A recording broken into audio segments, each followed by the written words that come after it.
Non mais le péché originel, je suis désolé, ça arrive 5 siècles après Jésus-Christ, c'est-à-dire c'est loin de la Genèse, ça n'a pas beaucoup de rapport. Messieurs, la question qui va vous être posée, c'est la religion est-elle encore l'opium du peuple? Une question, vous voyez, d'origine marxiste que vous reconnaîtrez. Alors pour répondre à cette question, Jacques Duquesne. Alors Jacques Duquesne, vous êtes journaliste à la Croix depuis bien longtemps. Hélas, oui. Hélas, oui. Pas à la Croix, mais pour l'âge. Pour l'âge, et vous avez été cofondateur du Point. Et en ce qui concerne l'Express, on ne parlera pas de votre devenir, je crois qu'il s'est arrêté. Il s'est arrêté, oui, parce qu'on a trouvé que j'étais trop âgé. Voilà. Alors vous éditez un nouvel essai, Dieu malgré tout, dans lequel vous posez la question de savoir si on peut encore croire en Dieu dans cette époque où on se massacre au nom de malgré Dieu. le mal du monde aussi, parce que les massacres, on peut dire, ce sont les hommes qui sont méchants, mais le mal du monde, c'est-à-dire les ratés de la création, les éruptions, les cyclones, Savez-vous, Jacques Duquesne, que le débat n'est pas encore commencé et que vous allez... Je suis un bavard. Oui, je vois. Donc je vais devoir vous interrompre. En face de vous, Michel Onfray, dont ce sera le travail de vous interrompre pour son traité d'athéologie. Un traité qui a fait beaucoup de bruit ces derniers temps. Alors vous êtes philosophe et depuis 2002, vous avez créé l'Université populaire de Caen. Vous professez une contre-philosophie, si on peut dire. On vous dit philosophe du plaisir, mais vous vous définissez comme un marxo-freudien, et en tout cas comme un athée sans concession.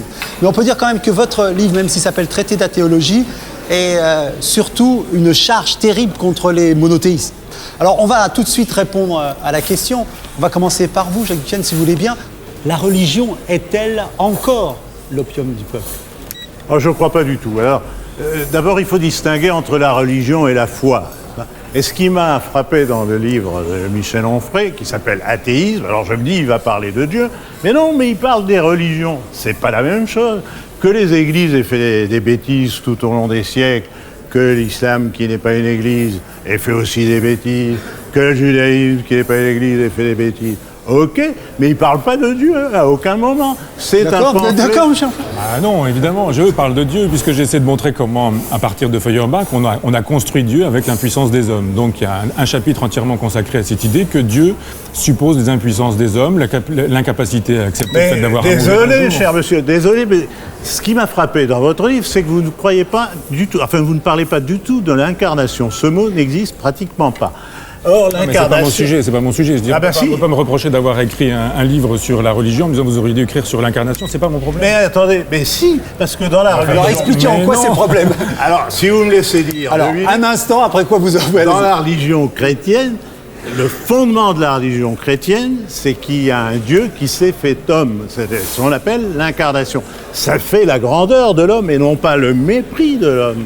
Vous faites l'histoire des religions dans un style plutôt pamphlétaire, je dirais.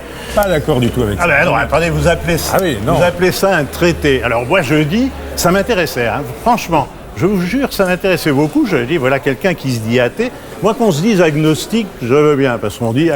Bien, les agnostiques font quand même le lit de tous les gens qui croient, les agnostiques. Non, les agnostiques disent, je ne sais pas s'il y a un Dieu ou s'il n'y en a pas. Vous dites, il n'y en a pas.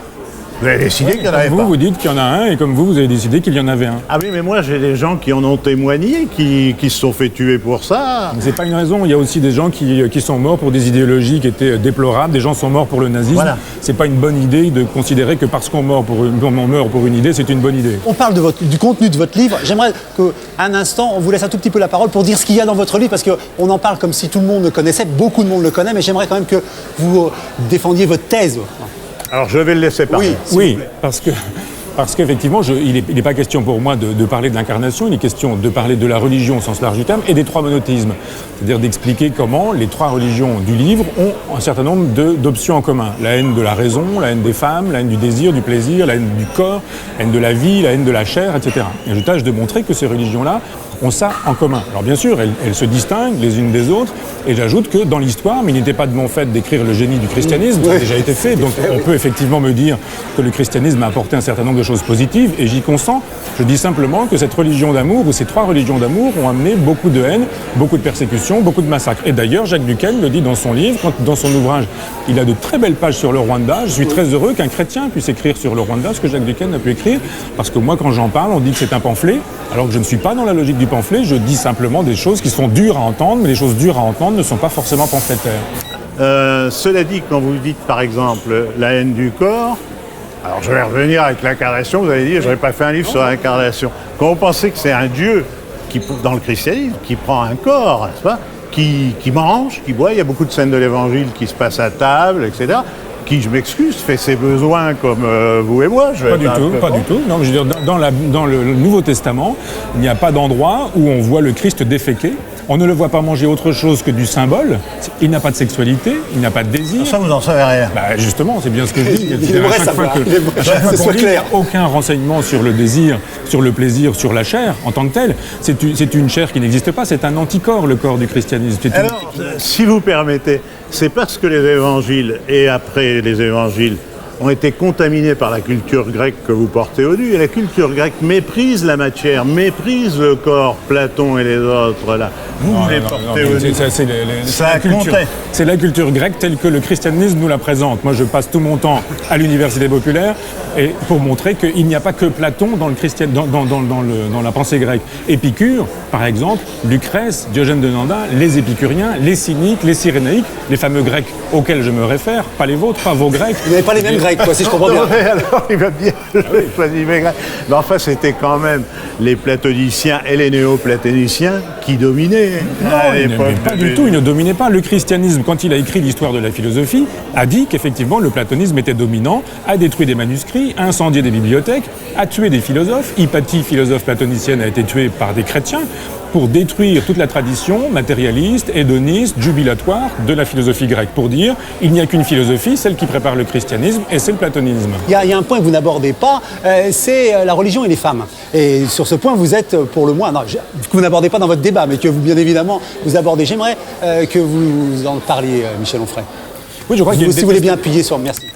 Voilà. Il y a une détestation du corps des femmes. Ça démarre avec la Genèse. Les premiers versets de la Genèse font la démonstration que Dieu interdit qu'on goûte du fruit de l'arbre de la connaissance. Et Ève, elle, dit « mais moi je veux savoir ». C'est elle qui invente la philosophie d'une certaine manière. Elle dit « moi je ne vais pas me contenter de l'obéissance et de la foi. Je veux savoir, je vais goûter du fruit de l'arbre de la connaissance ». Et la damnation arrive par la suite. Péché originel, on enfante dans la douleur, on travaille, on va souffrir, on va mourir, on va vieillir, etc. En fait, toute la négativité du monde procède des femmes. Non mais le péché originel, je suis désolé, ça arrive 5 siècles après Jésus-Christ, c'est-à-dire c'est loin de la Genèse, ça n'a pas beaucoup de rapport. Vous ne le défendez pas trop. Jacques Buchan, avouez que vous ne le défendez pas trop. Vous dites vous-même que... Alors le péché originel, je suis contre. Voilà. Je ne le reconnais pas. Oui. Moi, j'essaie de me référer à l'évangile lui-même. Qu'est-ce qui entourait Jésus? Il y avait des tas de femmes. Il y avait Marie-Madeleine, il y avait Jeanne, la femme d'intendant d'Hérode, etc. Mais les machos qui entouraient, il faut bien se replacer à l'époque, les machos qui entouraient Jésus... Moi, Jésus, j'ai de la sympathie pour Jésus. Vous dites moi, j'ai de la sympathie pour Jésus. Simplement, c'est saint Paul qui dit des méchancetés, des vilenies complètes sur les femmes. Et le christianisme ne s'est pas construit sur Jésus. Le christianisme s'est construit sur saint Paul. Si le christianisme s'était construit sur Jésus... Ça, c'est une de vos thèses. La contamination, vous dites. Oui, mais le christianisme s'est aussi bâti sur Marie. Et Marie, c'est quand même une femme à ma connaissance. Non, c'est pas une femme, c'est une épouse, c'est une mère. C'est le contraire d'une femme. Parce que quand vous dites Marie, c'est pas la femme qu'on vénère en Marie, c'est la Vierge.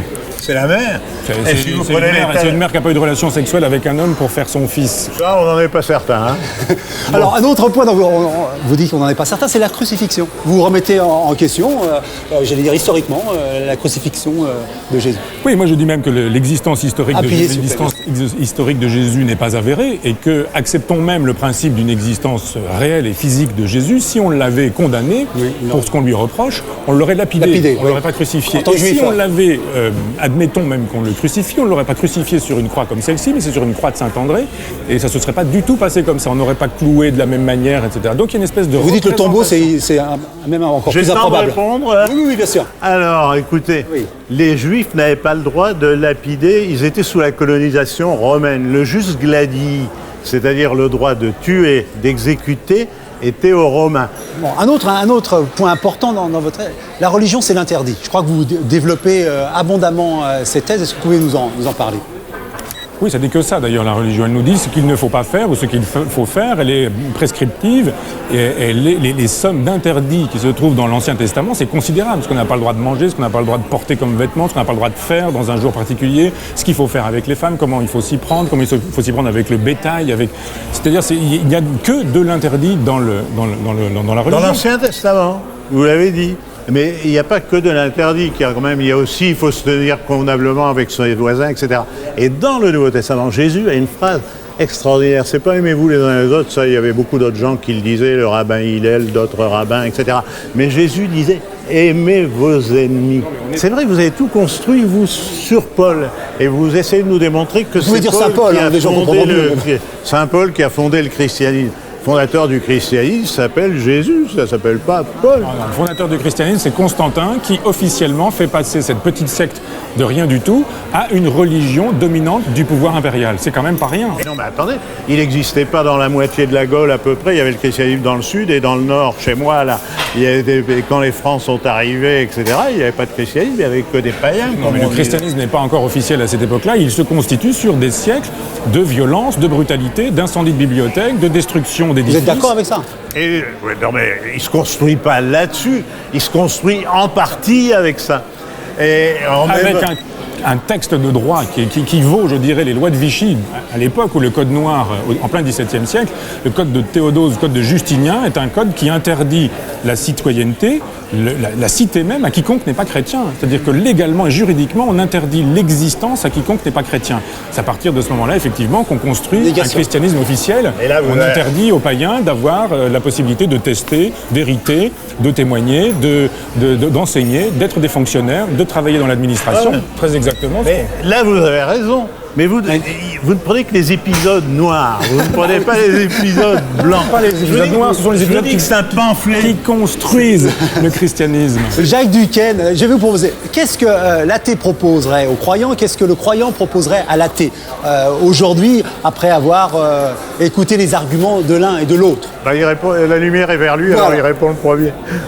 Moi, je suis d'accord avec le livre de Jacques Duquesne, d'abord parce qu'il fait un truc qu'on n'a pas fait, je crois, en philosophie. C'est-à-dire qu'il y a eu beaucoup de textes sur la question du mal, sur la question de la négativité, du rapport à Dieu. Si Dieu existe, pourquoi y a-t-il du mal? Et je trouve que la thèse intéressante de Jacques Duquesne, c'est que Dieu est imparfait et qu'il a créé l'homme imparfait dans un monde imparfait. Ouais. Dernière page. C'est une très belle thèse et je ne peux pas être contre ça. Je dirais simplement à Jacques Duquesne qu'il n'a pas besoin, pour être cet homme qu'il est, c'est-à-dire humaniste, de qualité, je dirais, il n'a pas besoin du christianisme et de Dieu pour ça. La morale suffit et la philosophie suffit. Je veux dire, vous dites que j'ai pas besoin du christianisme et de Dieu, mais c'est quand même ça qui m'a inspiré d'être ce que je suis. J'ai été nourri à ça. J'ai toujours été à la laïque, à votre différence, je crois. Moi, j'ai toujours été élève de petite pique. Mais j'ai été nourri par le christianisme. Je l'ai tété comme j'ai tété le lait de ma mère. Et vraiment, ça m'inspire encore. Cela dit, avec ce que vous venez de dire, que vous étiez d'accord avec moi, vous savez, mes deux livres précédents ont été condamnés par les évêques. Je suis sûr que grâce à vous, je vais être condamné encore une fois de plus. Jacques Duquesne, Michel Onfray, je vous remercie. En tout cas, je suis certain qu'on a été très intéressés par le débat et que nos téléspectateurs auront envie de lire vos deux livres. Que je rappelle, Jacques Duquesne, Dieu malgré nous, et Michel Onfray, traité d'athéologie. Et la tradition dans notre échec et max, c'est que vous serriez la main, monsieur. Ah nous, on n'a pas de mal, alors. Merci beaucoup, en tout cas. Et puis, nous, on est pour la tolérance. Moi, je suis heureux qu'il y ait des athées, au moins.